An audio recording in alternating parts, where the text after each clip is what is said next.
Сәлеметсіздер ме оқушылар? Бүгінгі жаратылыстану сабағының тақырыбы өсімдік топтары. Бүгінгі сабақта сіздер өсімдіктердің қайда өсетінін білесіңдер, өсімдік топтарымен танысасыңдар. Бүгінгі тірек сөздер құрғақшылық, төзімді, ылғал сүйгіш. Өсімдік бөліктері қандай қызмет атқарады, есімізге түсірейік. Әрбір бөліктер тамыры, гүлі, сабағы, жапырағы, жемісі, тұқымы қандай қызмет атқарады. Өткен сабақты есімізге түсірейік. Келесі суретке назар аударайық. Өсімдіктерді ата. Бұл жерде қандай суреттер берілген? Және бұлар қайда жатады? Бұны бір сөзбен атағанда не дейміз? Мысалы, ағаштар, гүлдер және бұталар болып үшке бөлінеді. Өсімдік топтарын осылай үшке бөлеміз: ағаш, бұта және шөп. Келесі Негеш пен Эвриканың демалысы. Әр сурет астында қандай жазу болу керек? Бірінші сурет ол шөлде, тауда, өзенде. Бірінші сурет әрине тауда, екінші сурет шөлде, үшінші сурет өзенде. Сен білесің бе? Ашық жерде өсетін қарағай орманда өсетін қарағайдан өзгеше болады. Себебі олардың табиғаттан алатын қоректік заттарының жарық пен жылуының мөлшері бірдей емес.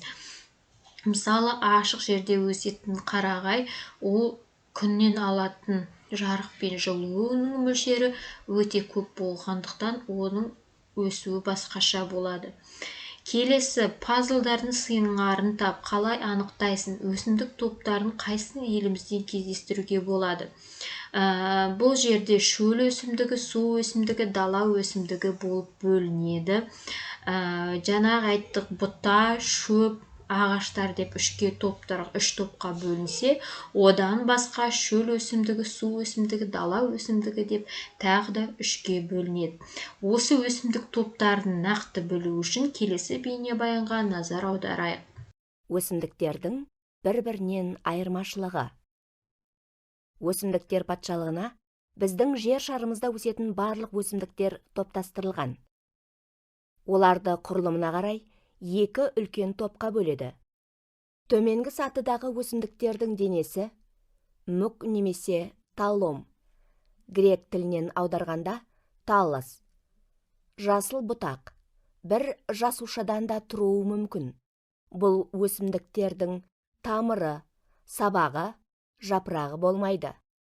Төменгі сатыдағы өсімдіктердің құрылымы өте қарапайым болады. Сондықтан оларды қарапайым өсімдіктер деп атайды. Жоғары сатыдағы өсімдіктердің көпшілігінің барлық мүшелері тамыры, сабағы, жапырағы, гүлі, тұқымы, жемісі айқын көрінеді. Жоғары сатыдағы өсімдіктердің барлығын тұқымдық және споралы деп екі топқа бөлуге болады. Тұқымдық жоғары сатыдағы өсімдіктердің гүлдерінен тұқымды жемістер пайда болады, ал споралы өсімдіктердің гүлі болмайды. Бұл өсімдіктерде жаңа өсімдік өсіп шығатын споралар түзіледі. Оларға мүктер, қырық буындар, қырық жапырақтар жатады. Келесі мынандай тапсырма. Дәптерде өзін тұрған жердің өсімдіктерін ата. Далада өсетін өсімдіктер, суда өсетін өсімдіктер, шөлде өсетін өсімдіктер, тауда өсетін өсімдіктер. Осы төрт түрлі өсімдіктерді дәптерге орындап жазасыздар. Келесі сіздерге мынандай зерттеу жоспары. Зерттеу жоспары біріншіден ең алдымен өздеріңе сұрақ қоясыздар, болжам жасайсыздар. Үшінші, ресурстарды пайдаланасыздар. Төртінші, қорытынды жасайсыздар. Сіздерге қажетті заттар: әртүрлі жиналған өсімдіктер, өсімдікті кептіруге арналған қағаз қоры, газет, кітаптар, жапсырмалар. Сіздерге мынандай сұрақ: өсімдікті жинап сақтап қою мүмкін бе? Екі өсімдікті бөліктеріне қарап салыстыр. Қайсысы ылғал сүйгіш, қайсысы құрғақшылыққа төзімді екенін анықтанды. Ең алдымен өсімдіктерді жинап аласыздар да қағаз қорына, газет, кітаптардың арасына салып қоясыздар. Осы жұмыс барысында сіздер өсімдіктерді жинап сақтап қою мүмкін бе деген сұрақтарға жауап бересіздер. Екінші тапсырма, екі суретке назар аударайық. Осы екі суреттің ішіндегі қайсысы ылғал сүйгіш, қайсысы құрғақшылыққа төзімді, яғни құрғақшылыққа төзімді дегеніміз шөлде өсетін өсімдіктер. Сонымен бүгінгі сабақты қорытындылайық. Бүгін сабақта сіздер өсімдік топтарын білдіңдер.